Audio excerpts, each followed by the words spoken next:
देखिए अब इस क्वेश्चन को हम लेते हैं और इसको सिंप्लेक्स मेथड से सॉल्व करने की कोशिश नहीं करते, सॉल्व करते हैं, कोशिश क्यों कहेंगे, ठीक है। एल्गोरिथम बता दी गई आपको करना क्या क्या होता है, ठीक है। अच्छा, इसमें खास बात ये होती है चूंकि स्टेप्स होते हैं उन्हें याद मेमोराइज करना पड़ता है, इसलिए इसकी प्रैक्टिस बहुत जरूरी होती है, ठीक है। तो सबसे पहला स्टेप क्या करेंगे आप, पहला स्टेप क्या होगा, convert LP into standard form, LP को स्टैंडर्ड फॉर्म में चेंज करेंगे। तो आप लिखेंगे पहला स्टेप होगा convert given LP into standard form, standard form. दिक्कत ना हो तो ये ऊपर लिख दें, इसको ज्यादा ठीक रहेगा, कुछ जगह मिल जाएगी। देखो सब्जेक्ट टू कांस्टेंट में मैक्सिमम जेड ऑलरेडी लिखा हुआ है, कोई दिक्कत वाली बात नहीं। सॉरी, ऑप्टिमल फंक्शन में, ऑप्टिमल फंक्शन में क्या कहा गया था, मैक्सिमम जेड होना चाहिए, है कोई बात नहीं। अच्छा, सब्जेक्ट टू कांस्टेंट में क्या होगा, x1 प्लस x2। अब बताइए यहां स्लैग का काम चलेगा, सरप्लस का काम चलेगा, स्लैग का होने वाला है x3 कहां हो भाई, देखो दिमाग में लगाओ भाई, कोई बात नहीं, इधर की चीज बड़ी है इधर की चीज छोटी है, इसको बराबर करना है तो इधर हमको वेरिएबल में जोड़ना पड़ेगा, याद हो जाएगा, और वो कमी है इसलिए स्लैग है, इज इक्वल टू 4 हो जाएगा। इसके बाद दूसरा है x1 minus x2 plus 0x3 plus x4 is equal to 2 plus 0x4। अच्छा, एक चीज और, कहीं कहीं पर x3 लिखा होगा, फिर यहां x4 लिखा होगा, 0x3 नहीं लिखा होगा, तो कोई दिक्कत नहीं, जो नहीं है उसका कोफिशिएंट 0 है, और जो आपके मैक्सिमम z है उसमें भी 0x3 प्लस 0x4 लिख दो। तो ये तो आपका हो गया कि भाई हमने ये बना लिया, ठीक। अब क्या करेंगे, सबसे पहले इनिशियल सिंप्लेक्स टेबल बनाते हैं। दूसरा स्टेप है इनिशियल सिंप्लेक्स टेबल। अब चूंकि हमको 2 टेबल बनानी पड़ेंगी एक साथ में, तो बहुत ध्यान से समझिएगा, कितनी लाइनें खींचनी पड़ेगी ये देखना पड़ेगा। देखो मैं इस हेडिंग को नहीं लिखता हूं, आपने लिख लिया होगा, हम जगह बचाने के लिए कर रहे हैं। इसी में बताते हैं डिजिटल बोर्ड अच्छा होता है, लेकिन डिजिटल बोर्ड महंगा भी बहुत होता है। सबसे पहले यहां क्या लिखेंगे, बी, ठीक है। फिर क्या लिखेंगे, सी बी, फिर क्या लिखेंगे, बोलते जाओ, एक्स बी, और जहां से x1 लिखना है वहां थोड़ा लाइन को ऊपर कर दो, यहां लिखना है x1, थोड़ा देखो चौड़े कॉलम बना रहे हैं, यहां लिखना है x2 चौड़े कॉलम, यहां लिखना है x3 चौड़े कॉलम, यहां लिखना है x4 और फिलहाल इसको हम बंद कर देते हैं, आगे कुछ लिखना है लेकिन लिख नहीं रहे, ठीक है। ये लाइन बंद हो गई। इसके बाद यहां क्या लिखते हैं, सीजे, सीजे में क्या लिखा जाता है, मैक्सिमम जेड जो ऑप्टिमल फंक्शन है उसमें x1 x2 x3 के कोफिशिएंट, देखो x1 का कोफिशिएंट 3 है, x2 का 2 है, इसका 0 है, इसका 0 है, ठीक है। इसके बाद क्या करेंगे आप, बी में आप लिखते हैं आपके बेसिक वेरिएबल जिन्हें आपने यहां पर आइडेंटिटी या इनइक्वलिटी को इक्वलिटी में कन्वर्ट करने के लिए यूज किया, यानी जो स्लैक वेरिएबल है वो सरप्लस भी हो सकते हैं, x3 और x4, यानी यहां पर ये x3 हो गया, यहां पर x4 हो गया, ठीक। इस लाइन को हमने यहां से खींच दिया, जगह थोड़ी छोटी बना रहे हैं टेबल, जगह हमको चाहिए इसलिए। इसके बाद क्या करेंगे, सीबी में क्या लिखेंगे, बताते जाओ। सीजे में x3 के सामने जो है 0, x4 सामने क्या है 0। अच्छा देखो, जब टेबल बनाइएगा सुनो ध्यान से, तो ये कोफिशिएंट थोड़ा इस किनारे पे लिखिएगा टेबल के, वो जगह हम छोड़ेंगे जिसमें सर्कल में हम एलिमेंट बनाएंगे सेकंड टेबल के लिए, ठीक है। एक्सबी में क्या लिखेंगे, एक्सबी में क्या लिखा है, जो इक्वलिटी में लिखा है, इक्वलिटी में क्या लिखा है 4 और 2। x1 में कोफिशिएंट देखो क्या लिखा है 1, यहां x1 में 1, x2 में यहां 1, यहां -1, x3 में यहां पर 1, यहां पर 0, यहां पर 0, यहां पे 1। थोड़ा टेबल को चौड़ी कर दो, थोड़ा जगह चाहिए हमको। यहां तक बात तो समझ में आ गई होगी।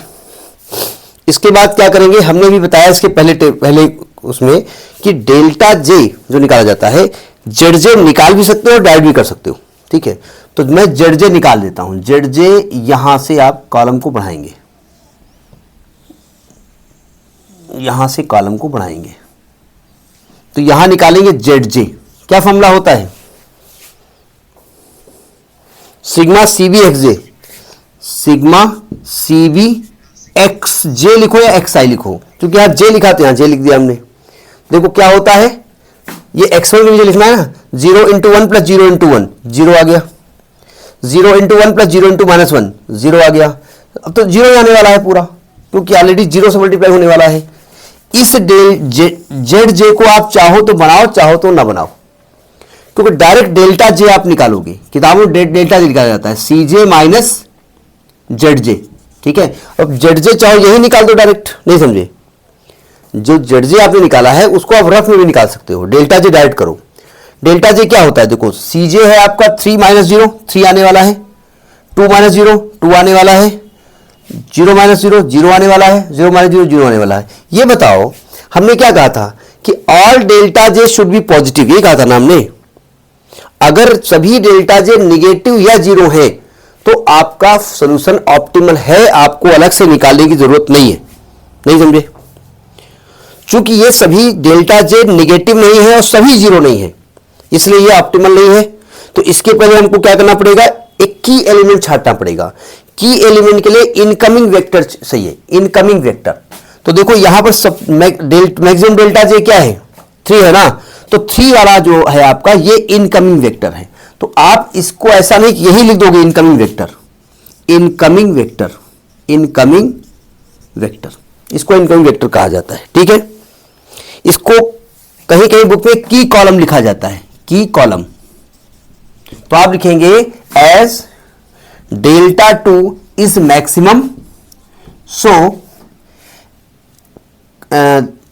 Delta 2 is equal to 3 is maximum, so x1 is incoming column, incoming column. ये लिख सकते हैं आप, ना भी लिखो कोई दिक्कत नहीं है, ये एरो सबको दिखा देती है, ठीक है। आपको हर जगह थ्योरी नहीं लिखना, ये आपका इनकमिंग कॉलम लिखा हुआ है, ठीक है। नहीं हम बोल इसलिए रहे हैं कि कैमरे में नहीं आ रहा है, ठीक है। ये की कॉलम हो गया, मिल गया की कॉलम। अब क्या करते हैं आप, अब आप XB को की कॉलम के एलिमेंट से डिवाइड कर देते हैं। XB को अगले कॉलम में क्या करेंगे, XB को की कॉलम के एलिमेंट से डिवाइड कर देते हैं और इसका मिनिमम रेशियो निकालते हैं, मिनिमम रेशियो। अब देखो XB है 4, 4/1 यानी 4 आएगा, 2/1 यानी कि 2 आएगा, नहीं समझे? अब बताओ इस रेशियो में मिनिमम कौन है, 2 है ना। तो ये आपका आउटगोइंग वेक्टर है, इसे कहते हैं आउटगोइंग वेक्टर, ये आउटगोइंग वेक्टर कहलाता है। इसको की रो भी कहते हैं, की रो, की रो मतलब कुंजी वाली रो, जो हमारा सोल्यूशन को सॉल्व करेगी। समझ में बात आ गई यहां तक? अब आपको की एलिमेंट देखना है, तो की कॉलम के अंदर घुसो, की रो के अंदर घुसो, दोनों का मिलन कहां हो रहा है, 1 के पास हो रहा है ना। तो ये आपका की एलिमेंट है, इसको रेक्टेंगुलर बॉक्स में कर दो, तो आप लिखेंगे 1 इज की एलिमेंट, मिल गया की एलिमेंट। अब देखो ध्यान से, की एलिमेंट को क्या बनाना है आपको, 1 बनाना है ना। तो 1 बनाने के लिए क्या करना पड़ेगा, तो 1 ऑलरेडी है। तो अब क्या करोगे, इसको 1 से डिवाइड कर दिया तो ये 1 बन गया, ये -1 होगा, ये 0 होगा, ये 1 होगा, ये 2 होगा। इसको नहीं करना है, सीबी को मत टच करना, समझ में भी बात नहीं आएगी। अब ये थ्योरी नहीं लिखना है कि हमको ये बनाना वो बनाना है, इतनी कहानी मत लिखो, पता चला एग्जाम में ढूंढ रहा सोल्यूशन कहां है। तो ये तो हिंदी, ये तो थ्योरी लिखे पड़ा है। अब सुनो ध्यान से, सावधान। इसके ऊपर के एलिमेंट को क्या बनाना है, 0। किसकी मदद से बनाना है, ये की एलिमेंट की मदद करना है। तो देखो इस सर्कल वाले एलिमेंट को 1 में माइनस करो तो 0 आ जाएगा। 1 में से उल्टा उल्टा सोचो, 1 में से सर्कल का एलिमेंट माइनस करोगे तो प्लस हो जाएगा ना, या 2 हो जाएगा। 1 में से सर्कल का एलिमेंट माइनस करो तो 1 आ जाएगा। 0 में से सर्कल का एलिमेंट माइनस करो तो -1 आ जाएगा। 4 में से सर्कल का एलिमेंट माइनस करो तो 2 आ जाएगा। यहां तक बात समझ आ गई नहीं आ गई? अब देखो ध्यान से, सावधान। ये जो सर्कल में हम बना रहे हैं ना, कुछ बुक्स में सर्कल में बनाया गया है, अगर आपकी कोई बुक सामने पड़ गई तो कंफ्यूज ना होना। और कुछ बुक्स में इस टेबल को नेक्स्ट टेबल में बना दिया जाता है, मतलब यहां कुछ कार्यक्रम नहीं करते हैं। हमारी आदत है उसी में कार्यक्रम कर देते हैं, तो समझ में आ जाता है। अब आप क्या करेंगे, ये कौन सी टेबल थी, ये कौन सी टेबल थी, इनिशियल सिंप्लेक्स टेबल थी ना। अब आएगी फर्स्ट इंप्रूव्ड सिंप्लेक्स टेबल, अब आएगी फर्स्ट इंप्रूव्ड सिंप्लेक्स टेबल। सुनो ध्यान से, सावधान। अब मैं इसी टेबल में मैं चेंज करूंगा, अब आप नई टेबल बनाओगे। हमारे पास जगह नहीं, इसलिए हमको करना पड़ेगा। थोड़ा नीचे जो लिखा है उसको कैमरे को नीचे करके बच्चों को दिखा दें, तो बच्चे कहेंगे अच्छा वाह क्या लिख रहे हो बेटा, हाँ ये समझ में आ जाएगा। ठीक, सुनो ध्यान से। फर्स्ट इंप्रूव में चेंज क्या करना होता है, जरा समझिएगा, सावधान। सीजे वही रहेगा, कोई दिक्कत, सीजे वही हो गया। अब देखो ध्यान से, इसमें आउटगोइंग कौन है, आउटगोइंग वेक्टर कौन सा है, जो आपकी आउटगोइंग वेक्टर है ना, जो रो है उसी के सामने आओ, वो भाई साहब आउटगोइंग है। कौन आउटगोइंग है, x4 आउटगोइंग है, नहीं समझे। और इनकमिंग कौन है, x1, तो x4 की जगह x1 आने वाला है। बात समझ में आ गई। अगली टेबल में करेंगे, इसमें कुछ नहीं करेंगे। इसके बाद क्या करेंगे, CV क्या लिखते हैं, CV जो CJ के सामने होते हैं, तो x3 के सामने 0 और x1 के सामने कौन है 3, तो यहां पर 3 आने वाला है। लॉजिक पकड़ में आया। अब जो बचे हुए एलिमेंट है उस सर्कल वाला लिख दो। यहां 2 था ना, तो ये 2 बनने वाला है। मैं तो यही लिख दूंगा, आप अलग से लिखोगे। यहां 0 था, ये 0 बनने वाला है। यहां पर 2 है, ये 2 बनने वाला है। कैलकुलेशन, अब देखो अगर कैलकुलेशन जरा सी मिस्टेक आपकी हो गई तो ये समझ लीजिए इसमें दोबारा टेबल चेक करनी पड़ती, कोई एक बट नहीं है। यहां 1 आने वाला है, यहां -1 आने वाला है। ये रेशियो तो अगली में रहेगा ही नहीं, तो बात की बात है। यहां पर 2 आने वाला है, तो है ये 2। यहां पर 1 आने वाला है, तो 1 लिख दिया हमने। अरे सर्कल में नहीं लिखा जाएगा, सॉरी सर्कल में नहीं आएगा। 1 आने, ये सर्कल में यहां भी नहीं आएगा। 2 आने वाला है, यहां -1 आने वाला है, यहां पर 0 आने वाला है, यहां पर 1 आने वाला है। समझ में आ गई बात, नहीं आ गई है। ये डेल्टा जे पेल्टा जे सब हट गए, ये डेल्टा जे हट गए। ये पहली इंप्रूव्ड सिंप्लेक्स टेबल बन गई। हमारा एम क्या है, सभी डेल्टा जे या तो नेगेटिव आ जाएं या तो 0 आ जाएं। जरा सावधान, जब आप इसको स्टैंडर्ड फॉर्म में ना चेंज करें और मिनिमम जेड लिखा हो, जो कि होगा नहीं क्योंकि हम ऑलरेडी स्टैंडर्ड फॉर्म में चेंज कर चुके होंगे, तो मिनिमम में उल्टी जो बात हो जाएगी। ये डेल्टा जे सभी पॉजिटिव खोजने पड़ेंगे आपको, ठीक है। अब देखो क्या करते हैं, अब आप जेड जे निकालते हैं। सिग्मा CBXJ होगा, देखो ध्यान से, 0 × 0 + 3 × 1, 3 आएगा यहां पर। 0 × 2 + 3 × -1, -3 आएगा यहां पर। 0 × 1 3 × 0, 0 आएगा यहां पर। 0 × -1 3 × 1, 3 आएगा यहां पर, ठीक है। अब ZJ क्या होता है, CJ - ZJ, डेल्टा जे, तो 3 - 3 0, 2 - -3 2 + 3 5, 0 - 0 0, 0 - 3 -3। समझ में आ गई बात। क्या सभी डेल्टा जे निगेटिव या 0 आ गए, नहीं आए, नहीं आए, कहां आए, नहीं आए ना। तो आपका ये इनकमिंग वेक्टर हो गया, इसे कहते हैं इनकमिंग वेक्टर, या इसको की कॉलम कहते हैं। आप क्या क्या क्या कहा उन्होंने, की कॉलम। इनकमिंग वेक्टर नहीं को इनकमिंग होता ही है, क्योंकि इनकमिंग होता है यही, ये भाई साहब आने वाले हैं और एक जाने वाले हैं।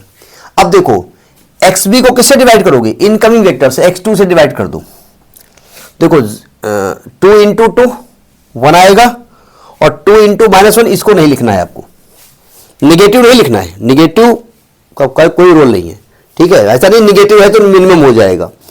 हम जब प्रोसीजर बता रहे थे तो निगेटिव हमने लिया था, निगेटिव लेना नहीं है आपको, ध्यान रखिएगा। तो मिनिमम कौन है यहां पर, 1 है ना, तो ये आपका हो गया आउटगोइंग वेक्टर, आउटगोइंग वेक्टर, या आप आउटगोइंग रो कह सकते हैं। तो कौन आउटगोइंग होने वाला है, x3, कौन आने वाला है, x1। अब बताओ की एलिमेंट कौन सा है,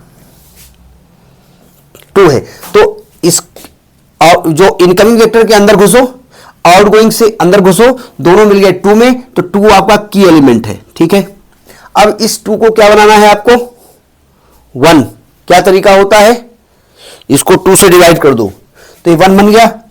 सबको 2 से डिवाइड कर दो, तो ये 1/2 बन गया, ये -1/2 बन गया। एक बार अपने टीचर से पूछ लेना कि सर अगर टेबल बनाने के लिए हम इसी टेबल के अंदर कैलकुलेशन ये करके करें तो कोई दिक्कत है?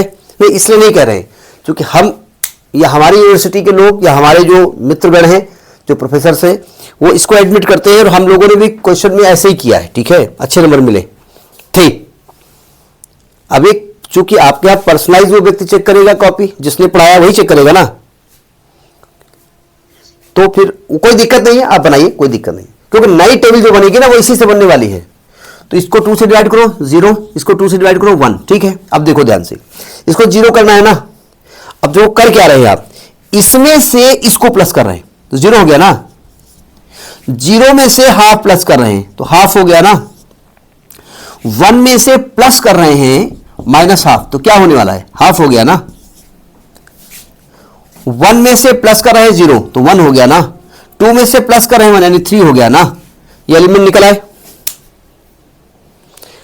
अब क्या बनने वाला है, सेकंड इंप्रूव्ड सिंपलेक्स टेबल। अब ये तो मान लो भैया कि जितने अंदर आने थे वे आ गए हैं, तो 2 ही आने थे, 2 ही वैल्यू निकालनी थी x1 x2, वो आ गए हैं, बाहर वाले जा चुके हैं। तो 90% ये है कि हमारा सोल्यूशन मिल जाएगा। ठीक है, हाँ, हमारे बहुत छींक आ रही है। Second improved simplex table, second improved simplex table. Outgoing कौन होने वाला है, x3, कौन आने वाला है, x2, तो x3 की जगह x2 आ गया। ठीक है, हम थोड़ी सी एक काम करें इसको रब करने के लिए। देखो x2 के सामने यहां कौन है, 2, तो यहां पे 2 आने वाला है, और x1 के सामने ऑलरेडी 3 है तो 3 रहेगा। अब देखो यहां क्या बन जाएगा, 1, तो मैं इसको ऐसे रब कर देता हूं, इसको थोड़ा सही हो जाएगा ना। यहां 1 लिख दिया, यहां क्या आने वाला है 3, तो यहां 3 लिख दिया। आप अगली बनाइएगा, यहां क्या आने वाला है 0, अच्छा ये तो 0 1 ही रहेगा ना, तो वही लिखा रहने में क्या दिक्कत है, कोई दिक्कत है नहीं, इसको क्या है। अच्छा अभी मैं एक चीज बताता हूं, ये 1 0 होने वाला है, तो ये हो गया 1,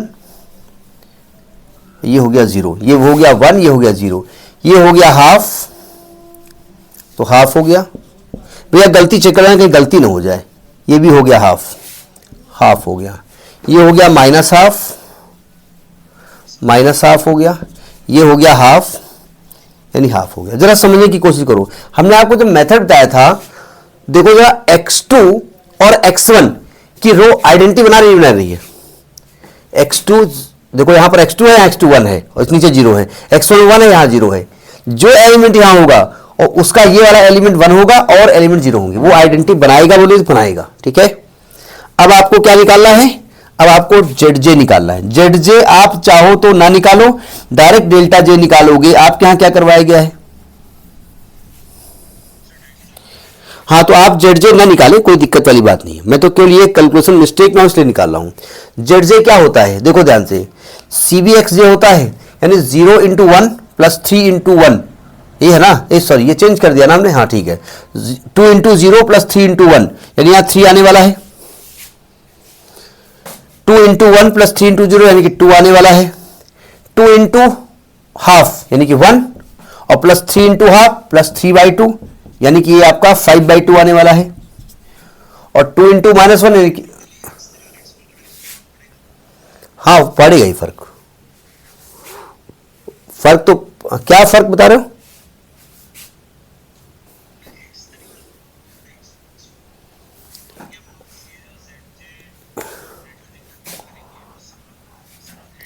नहीं कैलकुलेट तो करना ही पड़ेगा पूरे को, आप हटा थोड़ी सकते हैं उनको, कैलकुलेट तो पूरा करना, बीच में थोड़े ब्रेक कर सकते हैं उसको। तो 2 × -1 यानी कि -1 आने वाला है, और प्लस 3 × 1/2 यानी 3/2 होने वाला है, यानी कि आपका क्या होने वाला है 1/2 होने वाला है ना। मैं एक बार चेक भी कर लेता हूं, अपना कैलकुलेट करके बैठता हूं, उससे कोई दिक्कत ना हो। अब देखो क्या करना है, 3 - 3 0, 2 - 2 0, 0 -5/2 -1/2। अगर इसको कैलकुलेट नहीं करोगे कहां से आएगा, वो तो करना ही पड़ेगा आपको। अब बताइए all delta js are negative और 0 है कि नहीं है, तो आप लिखेंगे as all delta js are less or equal to 0, so solution is optimal, solution is optimal, ये सोल्यूशन ऑप्टिमल हो गया। ठीक है, तो वैल्यू क्या मिली आपको, तो वैल्यू आपको x1 x2 की मिल गई। तो अब देखो नोट कर लिया ना इसको, मैं इसको रब कर दूं इधर। अब देखो यानी x1 की x2 की वैल्यू क्या आई है, x2 2 मिल गया है, x1 3 मिल गया है, और मैक्सिमम z क्या मिलेगा 3x1 प्लस 2x2 यानी कि 3 दूनी 6 प्लस 2 3 6, नहीं उल्टा लिखिए क्या, 3x1 3 तरह का 9, 3 तरह का 9 प्लस 2 दूनी 4, 9 4 13 वैल्यू हो गई। समझ में बात नहीं आई? कुछ बुक्स में गलत लिख गए क्या, 9 2 11 आ रही है। एक मिनट x2 की वैल्यू 3, x2 की वैल्यू 2 क्यों हमने, अरे गलती लिख गए होंगे, 2 ही आ रही है ना, कभी कोई गलत लिख देते। नहीं रुको XB ये XB नहीं XB लिखा जाता है, सॉरी मैं गलत लिख गया, XB को मैंने CB को लिख दिया है, बेसिक मैं CB लिख दिया गलती से। x2 की वैल्यू 1 होगी और x3 की वैल्यू 3 होगी, XB लिखना पड़ता ना, ये चीज लिखनी पड़ती। और जो मैक्सिमम z होगा, अच्छा x2 पहले, अरे वो एक्चुअली अच्छा x3 लिख दिया, वो x2 के बाद x3 आता है इसलिए वो दिख रहा है, x2 पहले आ गया ना, x2 की वैल्यू 1 आ गई है और x1 की वैल्यू 3 आ गई है, और मैक्सिमम z क्या आ गया आपका 3x1 प्लस 2x2, 3 तरह का 9 प्लस 2 बराबर 11 आंसर हो गया। ठीक है, इसीलिए क्वेश्चन को सॉल्व करके रखना पड़ता है कि कहीं प्लस माइनस की गलती ना हो जाए, क्योंकि ऐसे केसेस में गलती होने के चांसेस रहते हैं। तो सिंप्लेक्स टेबल समझ में आ गई। इसके बाद हम एक क्लास और लेंगे, 2 कम से कम क्वेश्चन, जिसमें कुछ टेक्निकल चीजें होंगी, कुछ दिक्कतें आएंगी, जो कि भाई दिक्कतें नहीं होनी चाहिए, इस दिक्कत को कैसे इंप्रूव किया जाए। कहीं पर जो आपके x1 x2 होंगे इनमें कोई रेस्ट्रिक्शन नहीं होगा, कुछ ऐसी कंडीशन हो सकती हैं। ठीक है, अभी रेस्ट्रिक्शन है कि x1 x2 greater equal to 0 होता है, तो ऐसा भी हो सकता है, तो फिर वो अगली क्लास में होगा। ठीक है।